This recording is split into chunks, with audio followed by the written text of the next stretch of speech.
Hola y Dios bendiga. Vamos a hablar sobre lo que es la señal de Jonás. Y para eso vamos a leer en el libro de Mateo, capítulo 12, a partir del verso 38, y dice así. Entonces respondieron algunos de los escribas y de los fariseos diciendo, Maestro, deseamos ver de ti señal. Este es el verso 38. Entonces vamos a ver cómo les responde Jesús a partir del verso 39. Ellos le están pidiendo ¿qué? Una señal. Le están pidiendo una señal los maestros, los escribas y los fariseos. Le están pidiendo a Jesucristo que les dé una señal de esas cosas que él dice para ver si son ciertas. Debemos entender que de hecho ya él había hecho muchas señales en el pueblo para este momento. Había hecho señales de milagros de multiplicación, había hecho milagros de sanación, había sacado demonios, muchas cosas había hecho. Pero tal vez ellos le están pidiendo una señal que tiene que ver con algo profético, con algo que tenga que en las escrituras, cosas que también ya él había hecho, porque ya él había hablado, por ejemplo, de las profecías de Isaías, había hablado, es decir, Jesucristo siempre estaba mostrando las señales que apuntaban a él en la profecía. Sin embargo, ellos le piden esta señal y a ellos en específico, Jesús les dice lo siguiente, les dice, él respondió y les dijo, la generación mala y adúltera demanda señal, pero señal no le será dada sino la señal del profeta Jonás. Y este es el tema de este pequeño, digamos, estudio corto. La señal de Jonás. ¿Qué es la señal de Jonás? La señal de Jonás no es más que la señal de la muerte y la resurrección. Eso es lo que es la señal de Jonás. La señal de Jonás es que Cristo, es decir, los acontecimientos acaecidos a Jonás, son en sí mismo profecía. No solamente las palabras, sino a veces los acontecimientos que le suceden y que vemos en la narración que suceden a un profeta como Jonás, en sí mismo los acontecimientos apuntan a una profecía. ¿Qué pasó con Jonás? Jonás, habiendo sido enviado a hablarle a Nínive, él huyó de delante de Jehová y se montó en una nave de Tarsis para huir de la presencia de Jehová, porque él no quería que esta ciudad se arrepintiese. Él no quería, esto es ya la parte lo humano de Jonás, él no quería que esta ciudad se arrepintiese y que fuese perdonada por Dios, sino que él prefería que la ciudad fuera destruida. En realidad no era que Dios iba a destruir la ciudad. Esta ciudad era una ciudad idólatra y aquellos dioses a los que ellos adoraban, que no son más que demonios, esos demonios es lo que habían obtenido la potestad para destruir esta ciudad. Esta es la historia tras la bambalina que te estoy contando aquí. Entonces, ¿qué pasa? Para que esa ciudad no fuera destruida en lo físico, Dios envió al profeta Jonás para que ellos se movieran al arrepentimiento. Pero esto también tenía un propósito, que era profetizar sobre Cristo. O sea, todo esto que está sucediendo, todos esos acontecimientos en realidad son una profecía sobre algo más grande. Porque si tú te fijas, las personas que vivían en Nínive murieron y perecieron. Pero todo esto apunta hacia algo que está más allá. ¿Qué es lo que apunta? Hacia la salvación en Cristo Jesús, hacia la vida eterna que se obtiene mediante el arrepentimiento y en el creer en aquel que murió y resucitó. Ese es el mensaje de esto y esta es la señal que le fue dada al profeta Jonás mediante los acontecimientos.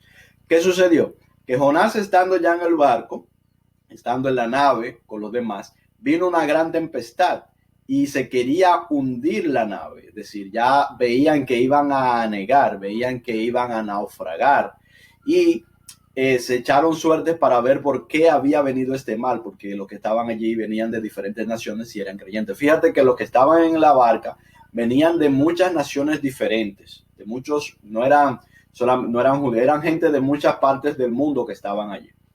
Entonces, Jonás les dice a ellos que es necesario que su vida sea entregada, es decir, que le echen a él al mar para ellos poder salvar su vida. Él les dice y les insiste y les explica, porque Jonás es profeta, ¿verdad? Que si ellos no lo echan a él al mar, es decir, si ellos no entregan la vida de Jonás, ellos no van a poder ser salvos. Fíjate en esto. Vamos viendo aquí cómo viene el paralelismo. ¿Qué nosotros vemos que dice Jesucristo? Jesucristo le dice a los mismos fariseos, maestros y escribas, les dice, derribad este templo y en 3 días lo levantaré. Le está hablando de esta misma profecía, de la profecía que había sido hecha en las cosas que le sucedieron a Jonás. Es decir, derriba este cuerpo, este templo, y se estaba refiriendo a su cuerpo, nos dice la palabra, es decir, a su cuerpo físico, a la muerte de su cuerpo físico, y en 3 días lo levantaré, en 3 días volveré a levantarlo. Estaba hablando de la muerte y la resurrección cuando le dice esto a los fariseos, a los escribas y a los maestros Jesús. También él les dice, nadie me quita la vida, sino que yo la pongo.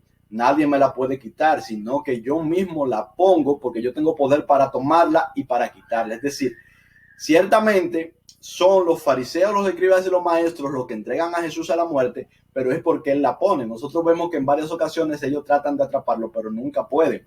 O por miedo a la multitud, o porque él se desaparece, o porque él escapa entre ellos. Y lo dice la Biblia que es porque no había llegado su tiempo. Había un tiempo para esto, para que Jesucristo fuera entregado. ¿Cuándo? Cuando había sido determinado por el mismo Señor. Todo esto para salvación. Entonces, ¿qué pasa con Jonás? Que él ahora se ofrece para la salvación de la vida de los que están allí en el barco, que son de muchas naciones. Esto es importante porque la salvación en Cristo Jesús es para todas las naciones.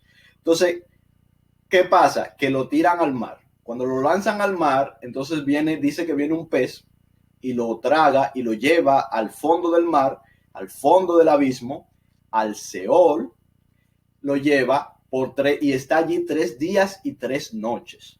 Y lo vemos aquí en el verso 40 de la lectura que estamos haciendo, en Mateo 12 dice, porque como estuvo Jonás en el vientre del gran pez 3 días y 3 noches, así estará el Hijo del Hombre en el corazón de la tierra 3 días y 3 noches. ¿Se entiende? Es decir, ese acontecimiento de Jonás de estar en el vientre del pez por 3 días y 3 noches, en el fondo del mar, en el fondo del abismo, en el Seol, ¿verdad? En el nacimiento de los montes. Toda esa palabra que yo estoy diciendo y repitiendo son palabras que significan muerte. En el lenguaje profético, todas esas palabras significan muerte. Estar en lo profundo del mar, estar en el Seol, estar en el abismo, estar en el Hades, todo eso son palabras que significan en el lenguaje profético muerte, estar muerto es lo que significa. Bien, haber descendido a la muerte. Todas esas palabras, por eso las repito y las repito y las repito. Pues eso es. Jonás es el símbolo, estuvo representando en ese momento, en aquel tiempo, siendo profeta, la simbología de un Jesucristo que se entrega a sí mismo para salvación de todos los pueblos, que va a lo profundo, que va a la muerte, a lo profundo del Seol, aquella que no va a poder retenerlo, igual como no pudo retener a Jonás, y va a ser de nuevo alzado, así como Jonás en lo físico fue alzado, es decir, en la señal, no en el cumplimiento, porque lo de Jonás es una señal profética, no es el cumplimiento, porque Jonás no va a dar la vida eterna, es Jesús quien va a dar la vida eterna, pero en él se hace una señal de lo que está por venir, que es el cumplimiento, que es en Jesucristo. Entonces él sale de nuevo del mar y es llevado por el pez fuera. Es el pez, el leviatán, lo echa fuera en la playa, lo echa fuera del mar. Y lo lleva ¿a dónde? Lo lleva a Nínive. Y entonces cuando él sale de ahí, ¿qué sale? Sale entonces ahora a llevar un evangelio. ¿Por qué? Porque como explicamos, el enemigo y sus huestes ya tenían preparada la destrucción para Nínive.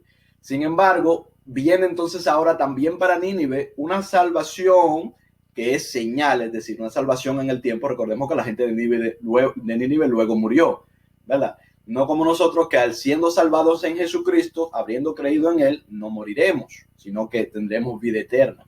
Claro, moriremos la primera muerte, igual como la murieron los de Nínive, pero resucitaremos para vida eterna por la vida que nos es dada en esa resurrección, que ya no puede volver a la muerte otra vez. Ya es imposible que vuelva a volver a la muerte. Nosotros somos juntamente resucitados con Cristo. Nos dice el concepto que nos enseña el hermano Pablo. Entonces, él va a la ciudad y que lleva un mensaje de arrepentimiento a Nínive. ¿Y qué hace Nínive? Nínive, una ciudad extranjera, se arrepiente y es librada de la destrucción que el enemigo tiene preparada para la ciudad. Es librada por Dios ante el arrepentimiento. Entonces todo esto es una señal profética de cómo las naciones, el mundo, podrá pasar de muerte a vida. Las personas que creen en Jesucristo, que atienden a la palabra, que llevan al arrepentimiento, son llevadas de la muerte a la vida. Somos resucitados para vida eterna. ¿En quién? En aquel que fue a lo profundo de la tierra, que fue a lo profundo del Seol, de verdad, que es Jesucristo, y que él mismo puso su vida y él mismo tiene el poder para volver a tomarla, porque tiene poder sobre la vida y sobre la muerte, y tiene poder sobre la resurrección también. Y él vuelve a tomarla después de 3 días y 3 noches, así como Jonás estuvo en el pez, en el fondo del mar, por 3 días y 3 noches, en el símbolo, ahora Jesucristo en la realidad, en el cumplimiento, y darnos vida juntamente con él en esa resurrección, mediante el arrepentimiento y el perdón de pecados.